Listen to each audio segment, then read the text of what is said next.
Hi guys, this is Naveed और आज मैं आपके लिए बहुत इंपॉर्टेंट वीडियो लेके आया हूँ। और ये वीडियो है जी, यूरोप में आप कैसे आ सकते हैं। अगर तो आप मुख्तलिफ तरीके से अप्लाई कर चुके हैं और आपको सक्सेस नहीं हुई, तो मैं आज आपके लिए एक बहुत अच्छी अपॉर्चुनिटी लेके आया हूँ।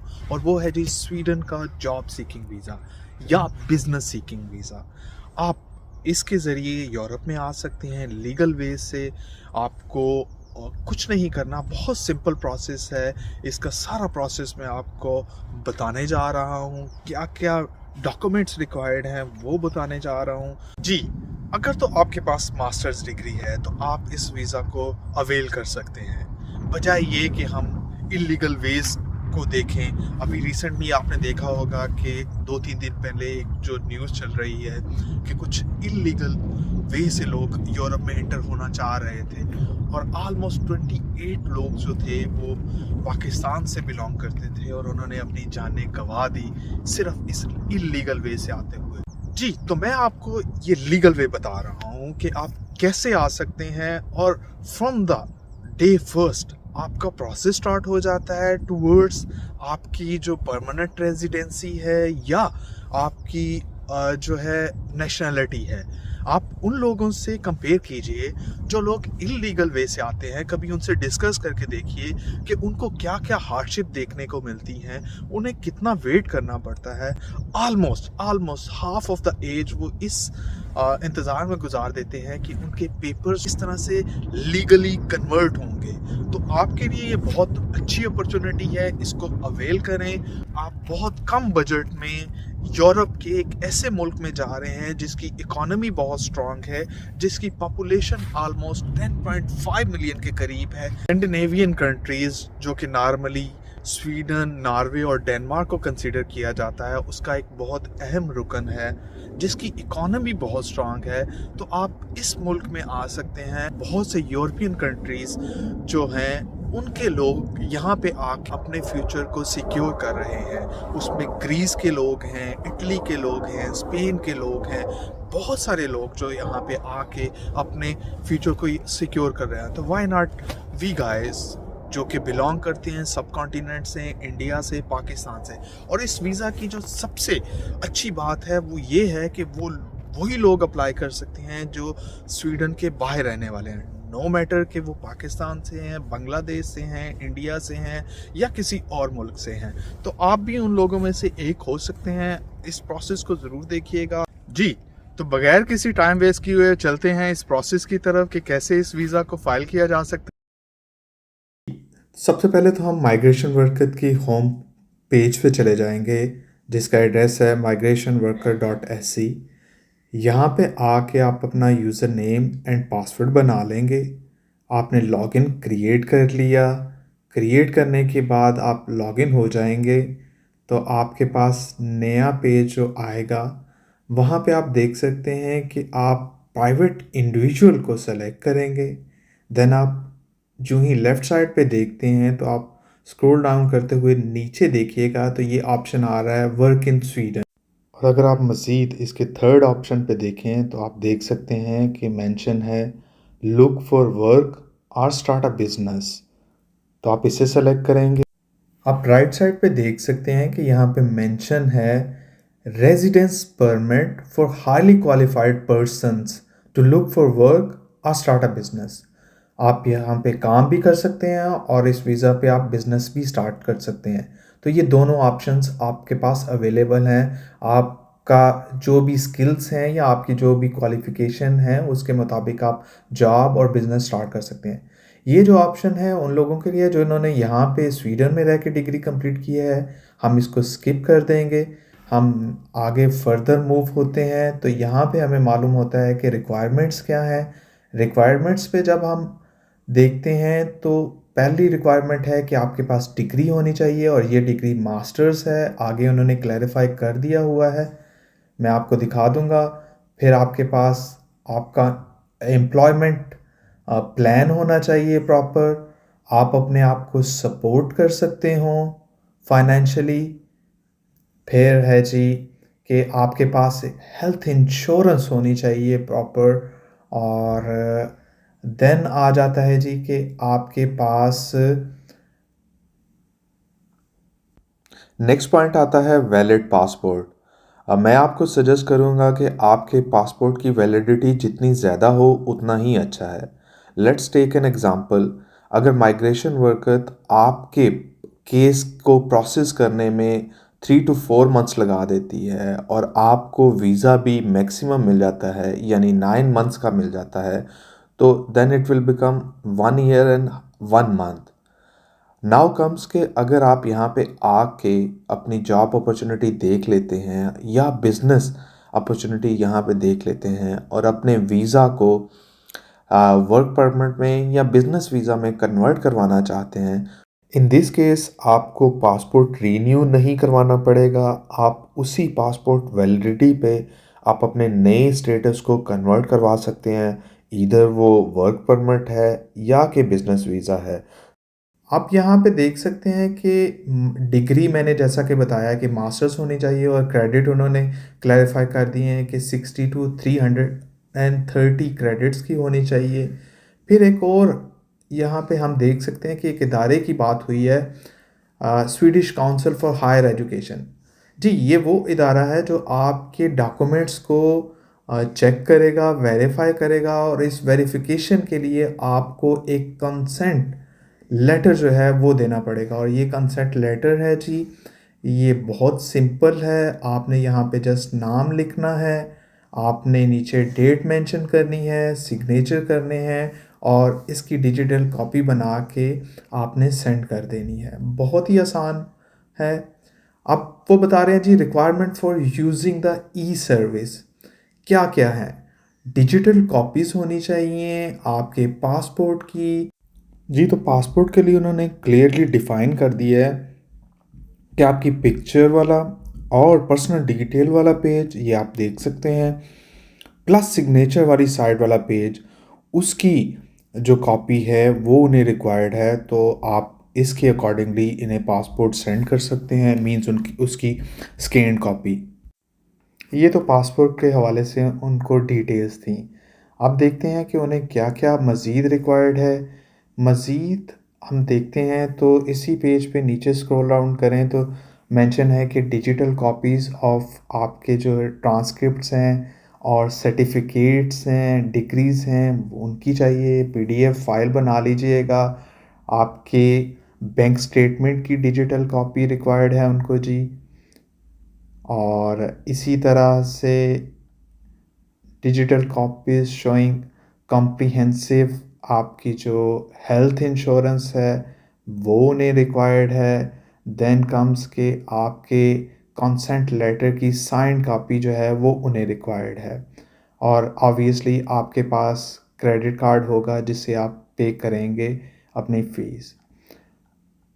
अच्छा, हमारे यहाँ इंडिया पाकिस्तान में कुछ ऐसे इदारे भी हैं जो डिफरेंट लैंग्वेजेस में अदर दैन स्वीडिश और इंग्लिश जो है वो ट्रांसक्रिप्ट या डिग्रीज देते हैं, तो आप उन्हें ट्रांसलेट करवा सकते हैं। ये ज़रूरी है, आपने ये करवाना है। अच्छा, ये वैलिडिटी की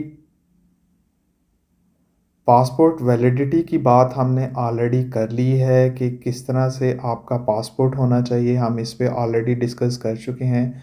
हम नीचे जाते हैं तो देखते हैं कि जी ये अभी फाइनेंशियल जो हमने फ़ंड्स की बात की थी कि कितने फ़ंड्स होने चाहिए, तो फ़ंड्स से रिलेटेड आप देख सकते हैं कि 13,000 पर मंथ उन्हें रिक्वायर्ड है। और अगर हम 9 मंथ्स को कंसीडर करते हैं तो 13 multiply by 9 is equal to 117,000 हो जाएगा। और प्लस आप एक मंथ एक्स्ट्रा कर लें या कुछ अमाउंट आपकी टिकट की ऐड कर लेते हैं, तो लेट्स से कि 13,000 प्लस करके हमारे पास 130,000 स्वीडिश करोना होने चाहिए बैंक स्टेटमेंट में। अब बैंक स्टेटमेंट की बात जब आती है तो मैं ऑलरेडी एक वीडियो में बता चुका हूँ कि आपको बैंक स्टेटमेंट में इतना इशू नहीं होना चाहिए। 1 डे बिफोर भी आप डिपॉज़िट करवा सकते हैं, 1 वीक बिफोर भी, 1 मंथ बिफोर भी, लेकिन उसके लिए आपके पास प्रॉपर जस्टिफिकेशन होनी चाहिए ताकि वीज़ा ऑफिसर को वेरीफाई करने में कोई इशू ना हो। इन केस कि आप ऑनलाइन अप्लाई नहीं करना चाहते, इस केस में एक मैनुअल फॉर्म है, बहुत सिंपल है। केस नंबर और सिग्नेचर आप नहीं मेंशन करेंगे, ये ऑफिशियल है, वही मेंशन करेंगे। देन आपकी आ जाता है ड्यूरेशन कि किस ड्यूरेशन के लिए आप जाना चाहते हैं, तो 9 मंथ्स आप मैक्सिमम लिखें। और देन कम्स पर्सनल डिटेल्स, फिर आ जाता है जी पासपोर्ट डिटेल्स। और नीचे आप देख सकते हैं कि यहाँ पे अगर आपको किसी और कंट्री में रहने की इजाज़त है तो वो भी आप मेंशन कर सकते हैं। और देन आपकी आ जाती है फर्दर कॉन्टैक्ट डिटेल्स, ये आप फिलअप कर लेंगे। देन आपकी फाइनेंशियल सपोर्ट के हवाले से आपकी डिटेल्स हैं, इसमें आप मेंशन कर सकते हैं कि अगर आपके पेरेंट्स आपको फाइनेंस कर रहे हैं या आपके स्पाउस हैं या फिर अदर देन दैट है, लेकिन आपके पास इसकी जस्टिफिकेशन होना ज़रूरी है, ये आप अपने जहन में रखिएगा। देन कम्स आपकी हेल्थ इंश्योरेंस, इसके बारे में कि आप किस कंपनी से आपने हेल्थ इंश्योरेंस ली है वो डिटेल आप मेंशन कर देंगे। इसके लिए मैं लिंक्स जो हैं वो डिस्क्रिप्शन में डाल दूँगा। आप फिर देखते हैं जी आपने की कोई प्रीवियस एप्लीकेशंस हैं तो वो आप मेंशन कर देंगे कि आपने कोई अप्लाई किया था या नहीं किया था, या आप यहाँ पे रह के जा चुके हैं या नहीं। देन आपकी स्वीडन में जो हिस्ट्री है या शेंजन कंट्रीज़ की जो हिस्ट्री है, अगर आपने ट्रैवल किया हुआ तो वो मेंशन कर देंगे। फिर नेक्स्ट जो है वो फिर आपकी स्टडीज़ से रिलेटेड आ जाता है कि आपने क्या क्या आपकी एजुकेशन है वो मेंशन कर देंगे। देन कम्स आपके फ्यूचर प्लान्स हैं, वो आप मेंशन कर देंगे। देन आप ये बताना आपको ज़रूरी होगा कि आप कब स्वीडन को छोड़ेंगे और किस डेट पे, एस्टिमेटेड डेट आप यहाँ पे मेंशन कर देंगे। फिर एक्स्ट्रा इन्फॉर्मेशन में आपको मैं सजेस्ट करूँगा कि गैर ज़रूरी चीज़ ना लिखिएगा, शॉर्ट सी कोई स्टेटमेंट्स आप बता दीजिएगा। और कोई एक्स्ट्रा चीज़ें ना लिखिएगा जिस पे आपको क्वेश्चंस आएँ और वीज़ा ऑफिसर आपको इसके अकॉर्डिंगली क्वेश्चन करे और आप उससे सेटिस्फाई ना कर पाएँ। देन जी आपका डिसीजन हो जाएगा, ये मेंशन है। तो ये सिंपल सा इनका डॉक्यूमेंट है, आपने सिग्नेचर करने हैं अपनी डेट और सिग्नेचर के साथ इनको भेज देना है, कंसेंट लेटर भी इसी के साथ है, तो ये भी आप देख सकते हैं। तो ये सिंपल सी एक एप्लीकेशन फॉर्म है मैनुअली, इन केस कि आप मैनुअली अप्लाई करना चाहते हैं। मैं आपको सजेस्ट करूँगा कि आप ई सर्विस ही की तरफ जाएं। जी, ये सारा प्रोसेस था कि कैसे आप अपनी एप्लीकेशन को सबमिट करवा सकते हैं। बहुत सिंपल वे है, ऑनलाइन करवाना चाहें ऑनलाइन करवा सकते हैं, मैनुअली करवाना चाहें मैनुअली करवा सकते हैं। बहुत इजी वे है। नाउ कम्स के इसका डिसीजन आने में कितनी देर लग जाती है। नॉर्मली 3 to 4 मंथ्स लग सकते हैं और इसमें आपने परेशान नहीं होना। जो ही आपका डिसीजन आ जाता है आपको ईमेल आ जाती है और मोस्ट प्रोबेबली आपका इंटरव्यू होगा। इंटरव्यू आजकल लाजमी हो गया है, तो आप इस चीज़ को मद्देनज़र रखिएगा और इसके लिए प्रिपेयर रहिएगा। अपने डॉक्यूमेंट्स की तमाम डॉक्यूमेंट को वेरीफाई करवाने के बाद आप अपने पास एक सेट रख लेंगे, ताकि अगर वीज़ा ऑफिसर आपसे पूछता है तो आप उसके डिमांड करने पे उसे दिखा सकें। देन कम्स के आपके फंड्स मैंने ऑलरेडी बता दिया है कि कोई इशू नहीं है, लेकिन आपके पास प्रॉपर जस्टिफिकेशन होनी चाहिए ताकि वीज़ा ऑफिसर उससे मुत्तमिन हो जाए। आपका ये सारा प्रोसेस हो जाएगा और होपफुली उसी दिन आपके फिंगरप्रिंट्स और फोटोग्राफी भी हो जाएगी। फिर आप जी स्वीडन आए और स्वीडन में आके आप अपनी जॉब को तलाश करें, और अगर आप बिजनेस माइंडेड हैं तो आप अपना बिजनेस यहाँ पे स्टार्ट कर सकते हैं।